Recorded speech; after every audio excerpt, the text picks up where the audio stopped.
Hello, everyone, and welcome to the Holistic Menopause Health Group Live.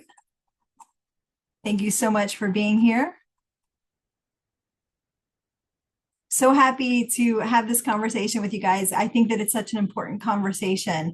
And unfortunately, I don't think that enough of us are talking about why it's important to discuss emotions and hormones, like why they're connected and why it's an important conversation to have. So it's interesting whenever I was or it was funny. I thought it was funny anyway. When I was thinking through like what I was going to say, I was thinking, well, have you ever had one of those days? And I was like, hold up, we've all had one of those days where stress, frustration, or overwhelm just takes over and you suddenly just feel exhausted. Your hot flashes spike, your sleep, what's sleep, right? And you're not imagining it. The reality is our emotions and hormones are directly connected. And so today I'm going to talk about how emotional stress impacts your hormones, what to watch out for, and simple ways to support your emotional well-being so you can actually feel better. And before we dive in, I would just like to ask, I would like to hear from you. So tell me, what emotion do you think affects your body the most? Some things could be stress, worry, frustration, anger. What have you noticed? Tell me in the comments. What have you noticed affects your body the most? Okay, so good. So we've got some agreement there. Thank you for letting me know. I appreciate it. So again, if you can let me know what emotion you think affects your body the most, I appreciate it. Stress, worry, frustration, anger, and there's lots of emotions to choose from. If there's something that you've noticed that really affects your body, please drop it in the comments. I'd love to hear it. So I'll just share with you guys. There was a time in my life where I was struggling so much. My sleep was awful. My anxiety was truly sky high. I mean, I was having panic attacks, numerous panic attacks every day. And I felt like I was riding a roller coaster of symptoms. The dry skin, the low libido, oh my goodness, there were so many things that I was struggling with, but truly the worst one was that I wasn't sleeping, because that just it feels like it affects everything. My mood was terrible. I didn't want to be around people at all. I was just really struggling, and I really thought that my hormones were just out of control, and that was what the problem was. And so like so many of us do, I focused on like changing what I was eating and taking specific supplements. I did go to my doctor and get a prescription, just trying to do whatever I could to fix my hormones, but nothing was really helping. Nothing was making a difference, and nothing that I was trying was helping, was causing me to feel better. But after doing all of those things, after making all of those changes, and recognizing that it wasn't doing anything to make me feel better, I started paying attention to what was happening in my life at that time. I was actually going through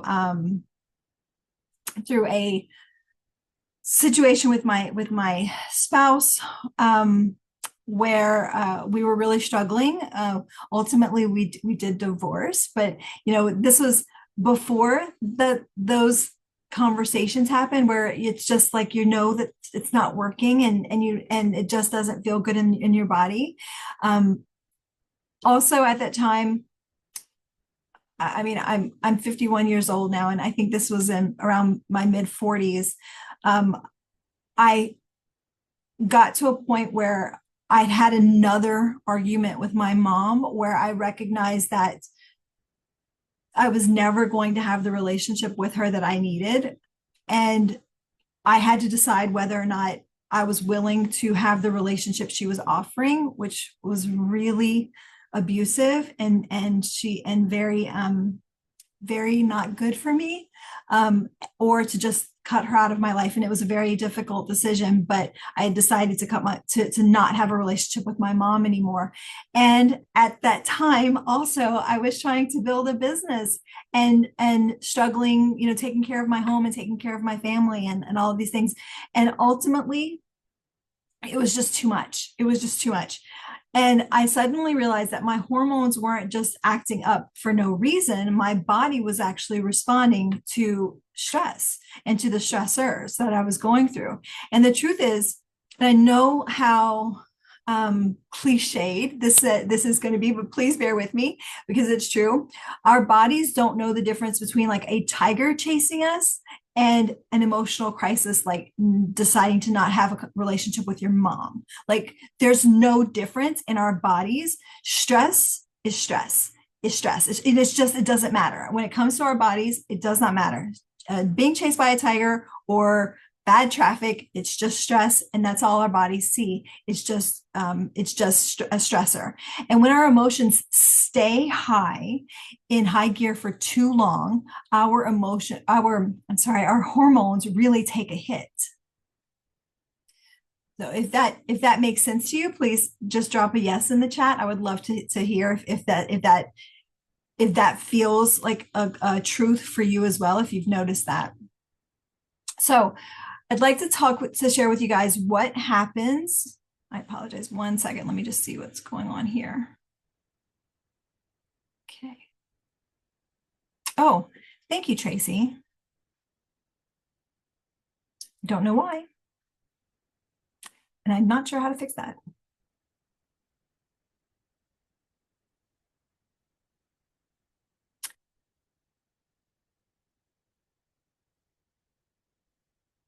Okay, there we go. Thank you so much for letting me know that was the problem. And it should be working now. Please let me know if it is. All right. Thank you. Yay. I appreciate that. So, all right. So what happens in our bodies when, thank you, Carolyn, when emotional stress takes over? So first, cortisol spikes. Your body actually floods with stress hormones, which leave you feeling wired, anxious, and tired, but then not able to sleep, right? Which we'll get into that. But yeah, first off, our cortisol spikes. Second, our blood sugar swings. So you start to have cravings for sugar, for carbs, and for salty foods. And this is often stress-driven blood sugar imbalance.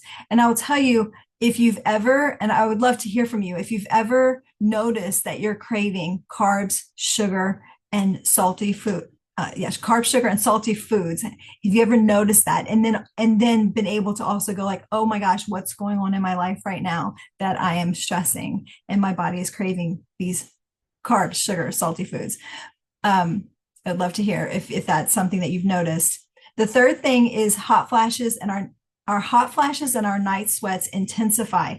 And that's because stress impacts our temperature regulation, which makes those specific symptoms worse. And then whether you can't fall asleep at night or you wake up in the middle of the night with racing thoughts, that's again cortisol keeping you on high alert. So if you've ever noticed that when you're more stressed, your symptoms, sleep, cravings, mood swings get worse, drop a yes in the comment, thumbs up. Just let me know if you've ever noticed that when you're stressed out, your symptoms get worse. Because I think that part of the reason why it's so important that we're having this conversation. Yes, yeah, absolutely. One of the reasons why it's so important that we have this conversation is that a lot of us have not ever made that connection. So first off, I have to say that if you have, like, massive kudos to you, because that's so important. And knowing what's going on is really the only way to work through it. Like I said, for myself, I tried all of these other things that were not going to help with the issues because I wasn't addressing the stress. I wasn't dealing with what was actually going on in my life. So if you've ever had a fight with your partner and you just couldn't fall asleep, or maybe a big work deadline that had you on edge, suddenly your cravings are out of control, all of and then there's so many different ways that um, our emotions affect our hormones, but that is our hormones responding to emotional stress. And we all have stress. We all do, right? I mean, there is simply no one, no way that has no stress in our lives in at this point in society, and it's just the way that the world is. But there are a few big emotional triggers that tend to send our hormones into overdrive, and some of those are fights with your partner, tension with family, even feeling unheard, or can keep your nervous system in fight or flight mode. And those relationship conflicts, that is a big one. Um, Overwhelm and burnout is another big one. So if you're just trying to do too much, and your body actually sees that as a constant stressor, which spikes cortisol. When you're feeling unsupported, when you don't feel seen or heard, and interestingly, that can be at work, it can be at home, it can even be by your doctor. So if we've gone to our doctor and we've said, "Hey, doc, I'm having all of these symptoms," and your doctor is like, "No, no, no, no, no, I know what's going on." Even that adds an emotional weight that impacts your health. So your doctor can actually be making your health worse by not listening to you or not providing some guidance for you. And the fourth one is perfectionism and pressure. And I also like to include into that one people pleasing, because so many of us do it, but feeling like you have to do everything, be everything, and do it perfectly and never drop the ball takes a huge hormonal toll.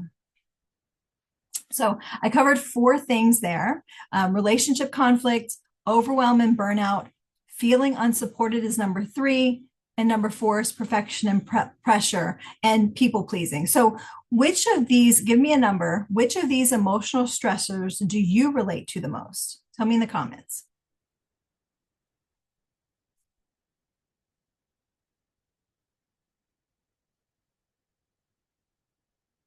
And while we're waiting for those numbers to pop up, what can we do about it? Really, like what can you do about yeah, that's a big one for me too, Carolyn. What can you do to support your emotional well-being? The good news is you don't have to overhaul your life to start feeling better.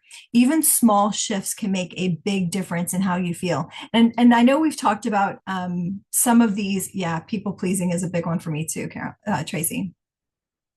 Um, some of these things we've talked about in the Facebook group, but I'm just going to say them again here because I want to make sure that you guys are thinking about them when you're feeling stressed out. And the first one is journaling. So writing down your emotions can help you to recognize patterns and process stress. Just getting it out on paper can be like taking a load off of your shoulders and out of your body. The second one is deep breathing to shift your state. A few slow breaths signal to your nervous system that you're safe. It actually takes you out of fight or flight and puts you back into rest and digest. And I personally like the 4-4-8 breathing, which is you breathe in for a count of 4, hold for a count of 4, and then out for a count of 8. And I try to do that. I try to do that a few times a day, especially right before I go to bed at night to help me to get to sleep. And the interesting thing about doing that when you're not feeling stressed is that it will make it easier for you to go back to it when you are feeling stressed. But trying to like throw it in when you're in the middle of some big stressful situation is much harder than just having it already wired in your brain that you do this thing that causes your nervous system to go out of fight or flight and back into rest and digest. The third thing is sunlight and movement. If you can get up in the morning and just step outside for a few minutes, if you can step outside for a few minutes and actually do some yoga poses, like amazing, that's awesome. But if you can just step outside, ideally step on the ground with your bare feet for just a minute or two, and then finding a way to get some movement in your day. Both of these things, all of these things help to regulate your mood and your hormones naturally. And the fourth thing, and I think that this is probably the hardest one for most of us, is setting boundaries and saying no. Just protecting your energy, of course, is going to reduce your stress overload. And it's hard because we can say I'm not going to allow someone to mistreat me or to treat me badly. But then when we're in the middle of it, it can be really hard to identify, and it can be really difficult to say no. Say no, I'm not going to allow that. No, I'm not going to allow you to treat me that way. No, I'm not going to um, be mistreated. And it's so much easier to, I will say from my own experience, it is so much easier to set a boundary than it is to hold that. And the fifth one is restoring emotional connections. And what I mean by that is just talking to someone, whether it's in your journal, whether it's to your dog, your cat, your iguana, your spouse, your mom, if you have a supportive mom, or your friends. Sometimes just talking to someone that you trust can be a huge relief, and can help you to feel better. So, which of these well-being supports do you most resonate with? Which one stands out to you? What's one thing that you would like to try this week to do? I'll just recap them for you: journaling, deep breathing, sunlight and movement, setting boundaries, or restoring emotional connection. I'm curious of two things, actually. Which one would you like to try? And which one do you think would be the most difficult for you to do? So with that, I will go ahead and just do a quick key takeaways from the talk today. Journaling. I start and stop journaling, says Tracy, and I agree. I tend to do the same thing. But even if you're just doing it when you need it, and then forgetting about it when you don't need it so much, that's okay too. And Carolyn says, I do all, but could do more emotional connection. Yeah, it can be really hard, I think, to just have the courage to say to someone else, hey, I'm struggling, and here's what's going on. So thank you guys for sharing those with me. And if you're watching the replay, please let me know your answers. I would love to hear what you're taking away from this. So some of the key takeaways: your emotions and hormones are directly linked. Emotional stress can worsen hot flashes, cravings, sleep, and anxiety. And the most common emotional triggers include relationship conflicts, overwhelm, feeling unsupported, and perfectionism. And even small shifts like journaling, deep breathing, or setting boundaries can help to bring balance. And before we wrap up, if you're feeling stuck and want more support in balancing your hormones and emotions, I would love to have a conversation with you. I'm going to drop a link in the chat for my consultation call application. There's no commitment. It just helps me to understand where you are and if a call makes sense for you. Let me grab that. Bear with me one moment. Here we go.